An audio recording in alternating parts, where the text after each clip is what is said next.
Hi, this is Sweet Life and I'm Natasha, back with the recipe for making mushroom barley risotto. It's really simple to come together. I use pearl barley as an alternative to rice at times to switch things up because I like the difference in texture and also because it has lower carbs and higher fiber. Rice has different vitamin content.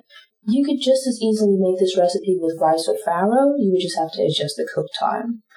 I'm going to start by just chopping some mushrooms. I'm using brown mushrooms. You can use white as well, but I'm using brown because I want to have a little bit of contrast in the risotto.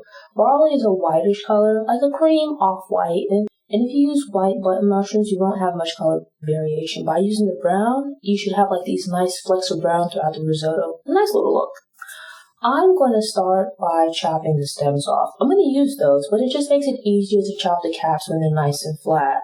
And now, having chopped up all of the stems of the mushrooms, I'm going to go back, chop the caps. Just chopping them in one direction, not too thickly, turn them and chopping in the other direction. So you'll end up with these little cubes of mushroom.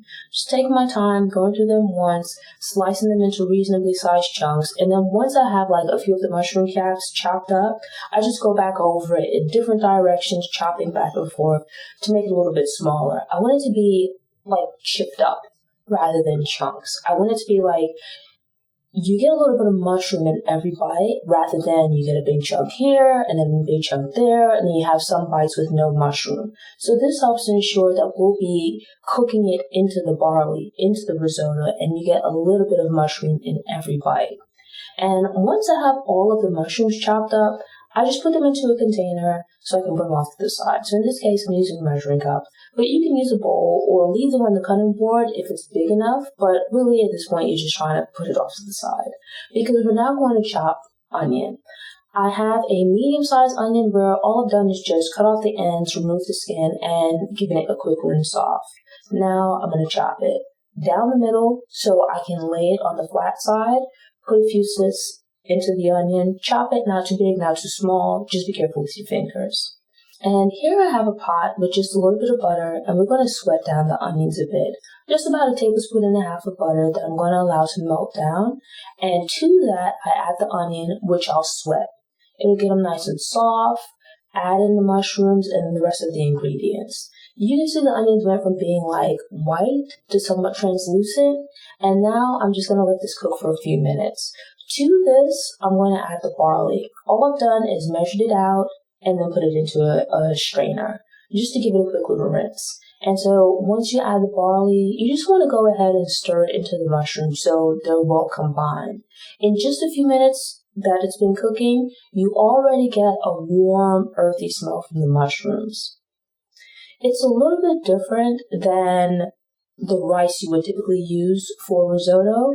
We're just really trying to get everything combined. With rice, you can toast it a little bit, but it's not really going to work for the barley here. This is really just to combine it with the onion and mushroom to get it all mixed in real nice.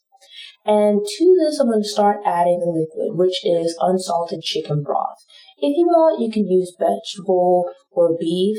I'm using this, which is chicken, because this was the store had that didn't have salt. I like unsalted broth because it allows me to add my own seasonings. I like things that aren't very salty or very sweet, so whenever possible, I'll buy items with reduced sugar, reduced salt, so I can add it to my liking. It's you can always add, but you can't take away. So I've just put in a little bit of chicken broth, and now to this, I'm just going to add some water. And so usually with risotto, you would add the liquid in parts, right? A little bit at a time. But I don't have time with that. So what I'm doing is pretty much adding the liquids at once, right? I'm going to cook this like I normally would rice, right? Or even barley. Just keep an eye on it. I'm going to let it cook for longer than I would with rice. Barley, in comparison to rice, I would say flavor-wise is very similar, but it has a different texture. It's more chewy. So what I'm going to do is just let it cook a bit longer than I would with rice. It's still going to have that chewy texture to it. It's never going to get that super, super soft texture like rice, but it'll work yet still. Add different flavorings, just a little bit really of salt, a little bit of black pepper. So this way, adding it now as the barley cooks, it's going to pick up some of that flavor, right? You've got the onion going, you've got the mushroom, a little bit of salt, a little bit of black pepper. It's going to give it like a nice little bit of flavor. And at this point, it's really just to stir it all together, put the lid on, and just let it do its thing. Typically, when I make barley, it takes about 30 minutes or so to cook, but let's be a little bit generous and say 30 to 40, right?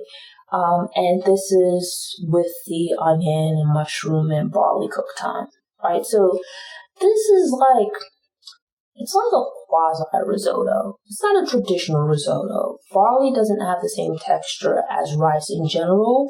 So it's, regardless of however long you cook this for, the barley is just never going to become as soft and creamy as rice would be. So if you're really dead set on getting that risotto texture, that creamy risotto texture, just go ahead and use rice. I switch out rice for barley for my own reasons, but this recipe here, you could just as easily use rice and it'll end up being nice and creamy. I like to switch things up a little bit and, mix up like my carbs a little bit, so I'm not just eating a whole bunch of rice. What I like about the barley is that it gives you like something a little bit different. It has like a nice chew to it rather than the same old, same old. I think it makes for a really great side. I actually made this last year around the holidays to go with a nice ribeye roast, and I thought it was just perfect. So this recipe is perfectly fine for a weeknight meal because once you put the ingredients in the pot, you just let it bubble away and do its own thing. This is actually perfect for a weeknight meal because once you put the ingredients in a pot, you just let it bubble away and it'll do its own thing. But you can also have it with like a more dressed up meal on a Sunday. You can even put it on your table for the holidays. It's very versatile. It has great flavor but isn't overpowering. It's easy to make, but as with most of the other dishes I make, it's simple, comes together easily, but looks impressive. Summary. Check out the full recipe on the Sweet Life website or Sweet Life Cooking YouTube channel. Thanks for tuning in. To ensure you don't miss any episodes, subscribe to the channel, click the notification bell, and check out my Cooking at Home playlist. Go ahead and click that thumbs up button if you like what you saw, and go ahead and share it on social media.